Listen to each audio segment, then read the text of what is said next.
আরিফের 5টা পার্সেল, 1টা 2টা 3টা 4টা 5টা। ঠিক আছে ভাইয়া, ওটিপি বললেন দিয়ে দিতে। এখন হচ্ছে কাজ আর করবো না, জুম্বার পরে বাদ বাকি কাজ করবো। এখন হচ্ছে যে আপনার 11টা 24 ইউসুফ হুজুরের একটা পার্সেল আসছিল তোমার কাছে।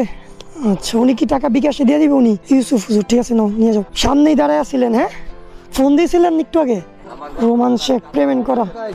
হ্যাঁ 4195 দাঁড়ান, ওটিপি নিয়ে নিই। 4195 166 টাকা মূল্য, 50 টাকা ডেলিভারি চার্জ, 55 টাকা ডেলিভারি চার্জ।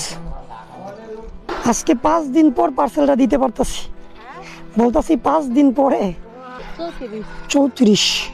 আর ডাক্তার বাড়ি কোনটার বলে? আপনি তো মনে হয় ওই দিন ফ্যান নিয়ে আসতে গেছিলেন। যাক, চিন্তা গেছি না। 314 টাকা বাংটি আছে। আচ্ছা ঠিক আছে। আমি আশা করি নাই যে শুক্রবারে প্রায় এতগুলো ডেলিভারি হবে, প্রায় 25টার মতো আলহামদুলিল্লাহ।